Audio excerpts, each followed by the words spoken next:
നമസ്കാരം. ദേവസൈന്യയിലേക്കും ആറന്മുള ശ്രീ പാർത്ഥസാരഥി ക്ഷേത്രം ഭാഗം 4ലേക്കും സ്വാഗതം. ഈ ക്ഷേത്രവുമായി ബന്ധപ്പെട്ട് കിടക്കുന്ന അതിപുരാതനവും പ്രസിദ്ധവുമായ 2 ആചാരങ്ങളാണ് ആറന്മുള വള്ളംകളിയും വള്ളസദ്യയും. പമ്പാനദിയുടെ തീരത്ത് ഭക്തിയും കായികവീര്യവും ഒത്തുചേർന്ന ഈ അപൂർവ ചടങ്ങുകളെക്കുറിച്ച് സംസാരിക്കാം. സാധാരണ വള്ളംകളിയിൽ നിന്ന് വ്യത്യസ്തമായി ഇതൊരു മത്സരത്തെക്കാൾ ഉപരിയായി ഒരു ആചാരപരമായ ഘോഷയാത്രയാണ്. ഇതിന്റെ ഐതിഹ്യം ഇങ്ങനെയാണ്. മങ്ങാട്ട് ഭട്ടതിരി തിരുവോണത്തോണിക്ക് അകമ്പടി സേവിക്കാനായി എത്തിയ പള്ളിയോടങ്ങളുടെ സ്മരണയ്ക്കായാണ് ഇത് നടത്തുന്നത്. ചിങ്ങമാസത്തിലെ ഉത്രട്ടാതി നാളിലാണ് വള്ളംകളി നടക്കുന്നത്. ആറന്മുളയിലെ വള്ളങ്ങളെ പള്ളിയോടങ്ങൾ എന്നാണ് വിളിക്കുന്നത്. ഇവ ഭഗവാന്റെ വാഹനമായാണ് കരുതപ്പെടുന്നത്.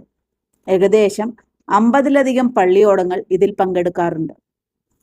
വള്ളപ്പാട്ട് പാടിയാണ് തുഴച്ചിൽക്കാർ വള്ളം നീക്കുന്നത്. വള്ളത്തിലുള്ളവർ വെളുത്ത മുണ്ടും തലേക്കെട്ടും ധരിച്ചിരിക്കണം. വള്ളത്തിന്റെ അമരത്തും അണിയത്തും ഒരേപോലെ ഉയർന്നു നിൽക്കുന്ന രീതിയാണിതിന്. പള്ളിയോടങ്ങൾ വെറും വള്ളങ്ങളല്ല, അവ ആറന്മുളയപ്പന്റെ ചൈതന്യം കുടികൊള്ളുന്ന വാഹനങ്ങളാണ്. ഇതിന്റെ നിർമ്മാണത്തിന് കൃത്യമായ കണക്കുകളും ചിട്ടകളുമുണ്ട്. പ്രധാനമായും ആഞ്ഞിലി തടിയാണ് പള്ളിയോട നിർമ്മാണത്തിന് ഉപയോഗിക്കുന്നത്. വെള്ളത്തിൽ കിടന്നാൽ കേടുപാടുകൾ സംഭവിക്കാത്ത തടിയായതിനാലാണ് ആഞ്ഞിലി തിരഞ്ഞെടുക്കുന്നത്. തച്ചുശാസ്ത്രത്തിലെ കോൽ, അങ്കുലം എന്നീ അളവുകൾ കൃത്യമായി പാലിച്ചാണ് നിർമ്മാണം. സാധാരണയായി ഒരു പള്ളിയോടത്തിന് 100 മുതൽ 110 അടി വരെ നീളമുണ്ടാകും. വള്ളത്തിന്റെ പിൻഭാഗത്തെ അമരം എന്നാണ് വിളിക്കുന്നത്. ഇതിന് ഏകദേശം 15 മുതൽ 20 അടി വരെ ഉയരമുണ്ടാകും. 4 തുഴക്കാർ ഇവിടെ നിന്നാണ് വള്ളത്തിന്റെ ദിശ നിയന്ത്രിക്കുന്നത്. വള്ളത്തിന്റെ മുൻഭാഗത്തിന് അണിയം എന്നാണ് പറയുന്നത്. ഭഗവാന്റെ സാന്നിധ്യം സങ്കല്പിക്കുന്ന ഭാഗമാണിത്. വള്ളത്തിന്റെ വശങ്ങളിലെ തടികളെ പുടവാട എന്നാണ് പറയുന്നത്. പള്ളിയോടത്തിന്റെ അടിഭാഗം പരന്നതാണ്. ഇത് പമ്പാ നദിയിലെ ആഴം കുറഞ്ഞ ഭാഗങ്ങളിലൂടെയും സുഗമമായി സഞ്ചരിക്കാൻ സഹായിക്കുന്നു. ആനയുടെ പുറം പോലെ വളഞ്ഞ ആകൃതിയാണ് ഇതിന്റെ വശങ്ങൾക്ക് ഉള്ളത്.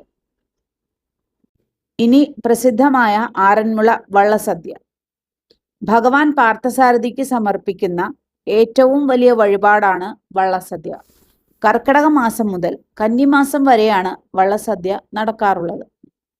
പള്ളിയോടത്തിലെ തുഴച്ചിൽക്കാരെ ഭഗവാന്റെ പ്രതിരൂപങ്ങളായി കണ്ട് സദ്യ നൽകുന്നതാണ് ഇതിന്റെ സാരം. ഭക്തർ നടത്തുന്ന ഈ വഴിപാട് സ്വീകരിക്കാൻ പള്ളിയോടത്തിൽ തുഴച്ചിൽക്കാർ പാട്ടുപാടിയെത്തുന്നു. ലോകത്തിലെ തന്നെ ഏറ്റവും വലിയ സദ്യകളിൽ ഒന്നാണിത്. ഏകദേശം 64ലധികം വിഭവങ്ങൾ വള്ളസദ്യയിൽ വിളമ്പാറുണ്ട്. വള്ളസദ്യയിലെ ഏറ്റവും രസകരമായ കാര്യം തുഴച്ചിൽക്കാർ പാട്ടുരൂപത്തിൽ വിഭവങ്ങൾ ചോദിച്ചു വാങ്ങുന്നതാണ്. ഉദാഹരണത്തിന്, ചെറുപയർ വറുത്തതും ശർക്കരയിട്ടതും വേണം എന്നിങ്ങനെയുള്ള വരികളിലൂടെ അവർ ഓരോ വിഭവങ്ങളും ആവശ്യപ്പെടും. അടുത്തത് ആറന്മുള കണ്ണാടി. സാധാരണ കണ്ണാടികൾ ഗ്ലാസിന് പിന്നിൽ മെർക്കുറി പൂശി നിർമ്മിക്കുമ്പോൾ ആറന്മുള കണ്ണാടി പൂർണ്ണമായും ലോഹക്കൂട്ടുകൾ ഉരുക്കി നിർമ്മിക്കുന്ന ഒന്നാണ്. ചെമ്പും ഈയവും ഒരു പ്രത്യേക അനുപാതത്തിൽ ചേർത്താണ് ഇത് നിർമ്മിക്കുന്നത്. ഇതിന്റെ കൃത്യമായ അളവ് ഏതാനും വിശ്വകർമ്മ കുടുംബങ്ങൾക്ക് മാത്രമേ അറിയാവൂ. അതുകൊണ്ട് തന്നെ ഇതിന് ഭൗമസൂചിക പദവി ലഭിച്ചിട്ടുണ്ട്. മണ്ണും വൈക്കോലും ഉപയോഗിച്ച് നിർമ്മിച്ച അച്ചുകളിലാണ് ലോഹക്കൂട്ടുകൾ ഉരുക്കി ഒഴിക്കുന്നത്. തണുത്ത ശേഷം ദിവസങ്ങളോളം നീളുന്ന രാഗലും മിനുക്കലും കഴിഞ്ഞാണ് മുഖം നോക്കുന്ന തെളിഞ്ഞ പ്രതലം ലഭിക്കുന്നത്. നന്ദി, നമസ്കാരം.